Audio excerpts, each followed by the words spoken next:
पुरुष है। विषयों का चिंतन और विषयों की क्रिया करना, विषय सामग्री को एकत्रित करके भोग भावना में रहना, विचार शक्ति नष्ट हो गई। अर्थात जो मनुष्य जीवन की दुर्लभता भगवत प्राप्ति के लिए कही गई, वो निकृष्ट भाव को प्राप्त हो गई।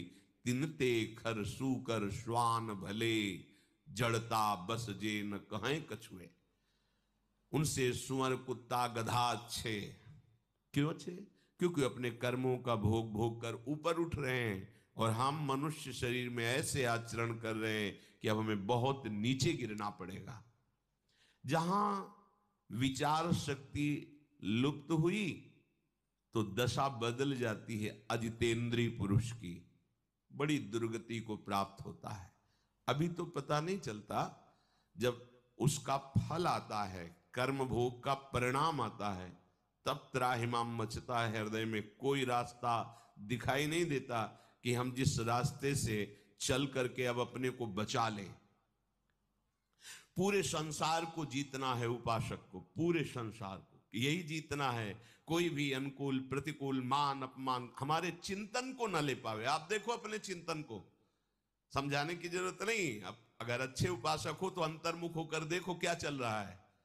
अगर प्रभु के सिवान्य कोई चिंतन चल रहा है, वस्तु व्यक्ति स्थान, तो रागात्मक या द्वेषात्मक दो ही होगा। फिर क्या है? वही प्रपंच है? नहीं, हमें मिटाना है ये चिंतन। जो ऐसा, तो राग द्वेष मुक्त हो करके देव स्वरूप हो जाता है। देव भगवान को कहते हैं, भगवत स्वरूप हो जाता है। हे कुंती नंदन, तुम ऐसा चिंतन मत करो कि तुम्हारे पास धन नहीं, तुम्हारे पास भोग सामग्री नहीं, तो हम ऋषि लोग चले जाएं।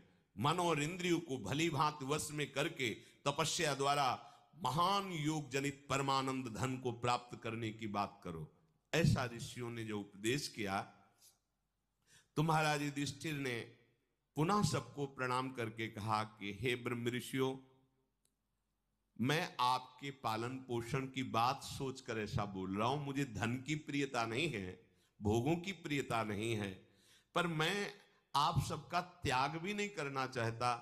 पर आप सब भूखे रहें ये भी मुझे, इसलिए मैं आपसे प्रश्न किया कि आप लोग कृपा करके चले जाएं, जिससे हमें यह दुख ना हो कि आपकी हम सेवा। 10,000 ब्रह्म ऋषि धर्मात्माओं में परम श्रेष्ठ युधिष्ठिर ने जब ऐसा कहा, तो धौम्याचार्य जी खड़े हुए और मौन रह करके थोड़ी देर विचार किया। फिर ब्रह्म ऋषियों की सभा में कहा, धौम्य बोले, राजन, संपूर्ण सृष्टि के अन्नदाता भगवान सूर्य हैं।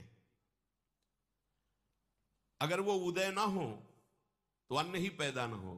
उन्हीं से होता है, उन्हीं से अंकुरण होता है, उन्हीं से पोषण होता है, उन्हीं से फसल पकती है।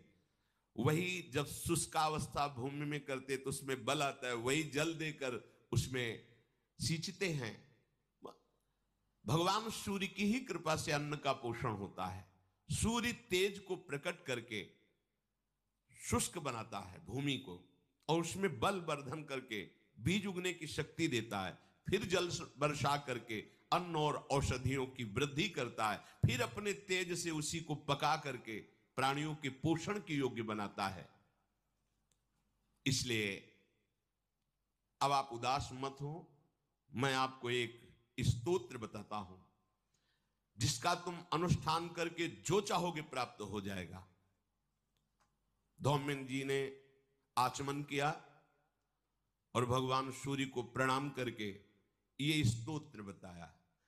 इस स्तोत्र की बड़ी महिमा आगे वर्णन की गई है कि जिसको धन की चाह हो या संकट निवृत्ति की चाह हो, अगर इस स्तोत्र की कोई चाह न करके गायन करे, सूर्य उदय हो रहा है और आप प्रणाम करके स्नान करके तिलक आदि लगाकर इस स्तोत्र का गाय, तो कभी दरिद्रता नहीं आ सकती, कभी अन्न की कमी नहीं हो सकती। अगर कोई संकल्प करते हैं धन आदि का या संकट निवृत्ति का, इससे निश्चित पूर्ण हो जाता है।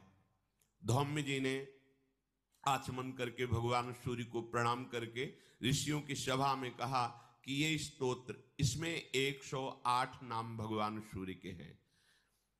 सूर्यो यमा भगवत त्रष्टा पुरुषाकः सविता रविः गभीस्तमानजः कालो मृत्युर्धाता प्रभाकरः पृथिव्यापश्च तेजश्च खं वायुश्च परायणम् सोमो बृहस्पतिः शुक्रो बुधोंगारक एव च इंद्रो विवस्वान् दीप्तांशुः शुचिः सौरिः शनैश्चरः